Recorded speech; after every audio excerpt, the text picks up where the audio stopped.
सुबह मध्याह्न बच्चों, मैं अशोक कुमार देहरी आपका हिंदी विषय आचार्य आज की कड़ी में आप सबका स्वागत करता हूं।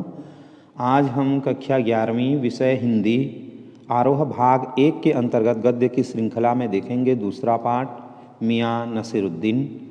तो आज हम आगे की कड़ी पर चर्चा करेंगे। आइए देखते हैं। मियाँ नसीरुद्दीन जोश में आ गए, हमने न लगाया होता खोमचा तो आज क्या यहाँ बैठे होते। मतलब जो नसीरुद्दीन महाशय हैं उन्होंने यह कहा कि यदि प्रारंभिक दिनों में हम खोमचा न लगाए होते। खोमचा का मतलब होता है एक ऐसा बर्तन जो पीतल से बना होता है, अर्थात उसको परात कह सकते हैं, एक बड़ी परात जिसको खोमचा कहा जाता है। तो शुरू में जब कोई व्यक्ति आता है कुछ हुनर सीखने के लिए, किसी भी क्षेत्र में कह सकते हैं, तालीम लेने के लिए जब आता है तो उसको छोटी छोटी बातें सिखाई जाती है, जैसे बर्तन धोना, फिर भट्टी बनाना, फिर भट्टी को आंच देना आदि आदि। तो उसी प्रकार से बर्तन को धोने का काम, खोमचे को धोने का काम, खोमचा लगाने का काम शुरू में किया जाता है। तो उसी को पूछ लेते हैं कि हमने न लगाया होता खोमचा तो आज क्या यहाँ बैठे होते। मियाँ को खोमचे वाले दिनों में भटकते देख हमने बात का रूप मोड़ा। मतलब लेखिका कहती है कि जब मियाँ खोमचे के बारे में बताते रहते हैं तो पुनः खो भी जाते हैं उन दिनों को याद में जिन दिनों वह पहली बार आए थे और ये सारे कार्य कर रहे थे। फिर लेखिका ने अपने दिशा में उन्हें मोड़ा। आपने खानदानी नानबाई होने का जिक्र किया, क्या यहाँ और भी नानबाई हैं। लेखिका कहती है कि आप परंपरागत रूप से रसोइया होने का वर्णन कर रहे हैं। जिक्र माने होता है वर्णन। तो आप कहते हैं कि आप खानदानी रसोइया हैं, तो इसका मतलब यहाँ और भी कुछ रसोइया होंगे, नानबाई होंगे।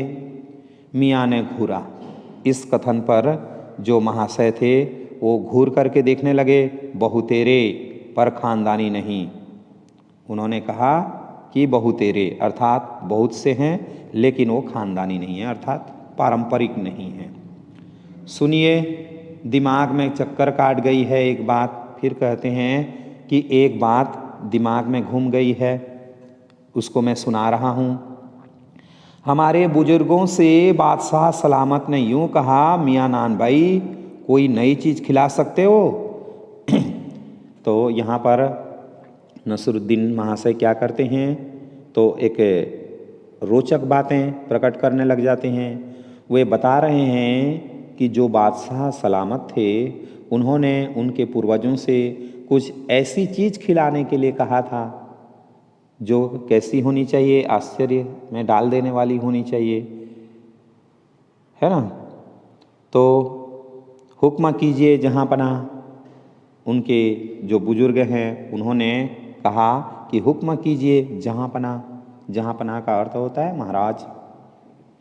बादशाह सलामत ने फरमाया। फिर बादशाह सलामत ने कहा, कोई ऐसी चीज़ बनाओ जो न आग से पके न पानी से बने। मतलब हैरत में डाल देने वाला प्रश्न। उन्होंने इस प्रकार के पकवान की इच्छा की जिसमें आग का प्रयोग न किया जा सकता हो और न पानी का प्रयोग। तो ऐसा तो कोई पकवान ही नहीं है जिसमें आग या पानी का इस्तेमाल न किया गया हो और वह पकवान बन जाए। तो लेखिका आश्चर्यचकित हो गई। क्या उनसे बनी ऐसी चीज़? लेखिका ने प्रश्न किया, क्या उनसे बनी ऐसी चीज़? इस प्रकार के जो वस्तुएं हैं क्या आपके पूर्वजों ने बनाया? क्यों न बनती साहिब। मियाँ नसीरुद्दीन ने कहा, क्यों न बनती साहिब। और बनी, और बादशाह सलामत ने खूब खाई और खूब सराही। उन्होंने कहा कि काहे के नहीं बनती, ऐसी वस्तु बनाई और केवल बनाई ही नहीं, इस प्रकार की वस्तु बनाई जिसको बादशाह सलामत ने खूब प्रसन्नता से खाया और उसकी प्रशंसा भी की। लगा हमारा आना कुछ रंग लाया चाहता है। मतलब लेखिका कहती हैं कि दिल्ली जैसे भीड़ भड़ाके में जहाँ साहित्य, कला और तरह तरह के विषयों के महारथी हैं, एक नानबाई से जानकारी लेने के लिए उसके दुकान में आना सार्थक हुआ। उन्हें लगा कि कुछ रंग आया। रंग आया का अर्थ होता है रस आया बातों में।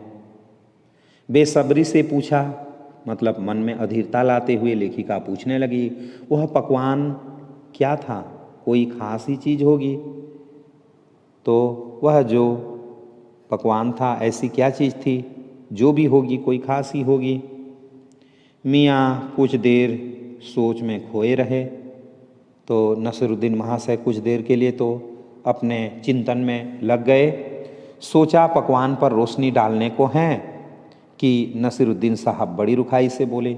लेखिका सोच रही थी कि अभी अभी उस पकवान के विषय पर कोई प्रकाश डालेंगे, लेकिन मियाँ नसीरुद्दीन रुखाई से बोलने लगे, अर्थात उपेक्षित होकर के कहने लगे, यह हम न बतावेंगे, ये हम नहीं बता सकते। बस आप इतना समझ लीजिए कि एक कहावत है ना कि खानदानी नानबाई कुएं में भी रोटी पका सकता है। कहावत जब भी गढ़ी गई हो हमारे बुजुर्गों के कर्तव्य पर ही पूरी उतरती है। तो यहाँ पर नानबाई महोदय ने कह दिया कि एक कहावत है, और वह क्या है कि जो खानदानी नानबाई है वह कुएं में भी रोटी पका सकता है। तो एक कहावत है ये आश्चर्य की बात है।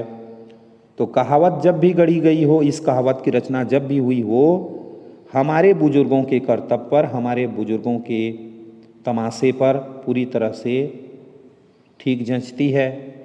मजा लेने के लिए टोका। लेखिका आनंद लेने के लिए बीच में ही टोकने लगी। कहावत यह सच्ची भी है कि जो कहावत आप कह रहे हैं उसमें कुछ सच्चाई है, या फिर केवल कल्पना ही बता रहे हैं? मियाँ ने तरेरा। नसीरुद्दीन महाशय ने उनको पहले गले को तर करते हुए कहा, और क्या झूठी है? आपका क्या कहना है? मैं झूठ बोल रहा हूँ? आप ही बताइए, रोटी पकाने में झूठ का क्या काम? रोटी यदि पकानी है तो उसमें झूठ की आवश्यकता क्यों होगी? झूठ से रोटी पकेगी? पुनः प्रश्न कर दिया कि झूठ से रोटी पकेगी? क्या पकती है कभी? रोटी जनाब पकती है आँच से, समझे? और कहने लगे कि जो रोटी है वो आँच से पकाई जाती है, मतलब आग से पकाई जाती है, आग की गर्मी से पकती है। सिर हिलाना पड़ा, ठीक फरमाते हैं। लेखिका न चाहते हुए भी अपना सिर हिला करके कहने लगी कि आप ठीक कहते हैं। इस बीच मियाँ ने किसी और को पुकार लिया। मियाँ रहमत इस वक्त इधर को। अरे वह लौंडिया न आई रुमाली लेने? शाम को मंगवा लीजो। बीच में ही बात को मियाँ ने काट लिया, और कोई रहमत मियाँ कह कर के जा रहे थे तो उन्हें बुला लिया और कहने लगे कि इस समय आप किधर जा रहे हैं? और वह लड़की जो रुमाली रोटी लेने के लिए आने वाली थी नहीं आई, शाम को मंगवा लीजिए। मियाँ एक बात आपको बताने की जहमत उठानी पड़ेगी। उन्होंने कहा कि महाशय एक बात आपको और बताने की कष्ट उठानी पड़ेगी। इस प्रकार से लेखिका ने कहा। मियाँ ने एक और बीड़ी सुलगा ली थी। दोनों के बीच के दरमियान जो नसीरुद्दीन महाशय थे पुनः बीड़ी सुलगा लिए थे, सो कुछ फुर्ती पा गए थे, अतः उन्हें कुछ फुर्सत मिल गया था। पूछिए। अरे बात ही तो पूछिएगा, जान तो न ले लेवेंगे? उन्होंने कहा कि पूछिए। पूछेंगे तो भी क्या पूछेंगे? कोई बात पूछेंगे, जान तो नहीं ले लेंगे। उसमें भी अब क्या देर है?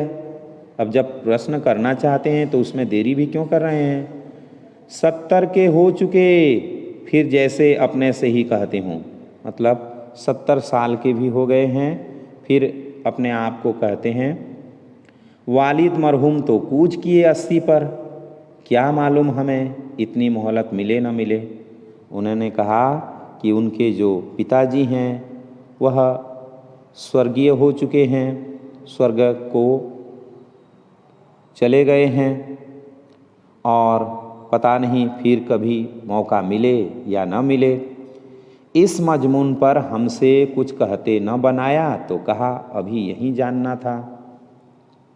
मतलब इस मामला पर जब लेखिका को कुछ कहते न बन आया तो उन्होंने कहा कि अभी यहीं जानना था कि आपके बुजुर्गों ने शाही बावर्ची खाने में तो काम किया ही होगा, अर्थात आपके जो पुरखों के लोग हैं वो राजकीय भोजनालय में, शाही बावर्ची खाने का अर्थ होता है राजकीय भोजनालय, तो राजकीय भोजनालय में काम किया तो होगा। मियाँ ने बेरुखी से टोका, वह बात तो पहले हो चुकी है ना। यहाँ पर महाशय ने बेरुखी अर्थात रूखेपन से बात को टोका और वह बात तो पहले से ही की जा चुकी है। आज के लिए इतना ही। आशा करता हूँ आप सबको समझ में आ गया होगा। यदि आज का वीडियो आपको अच्छा लगा हो तो प्लीज़ इस वीडियो को लाइक, शेयर और सब्सक्राइब करना न भूलें।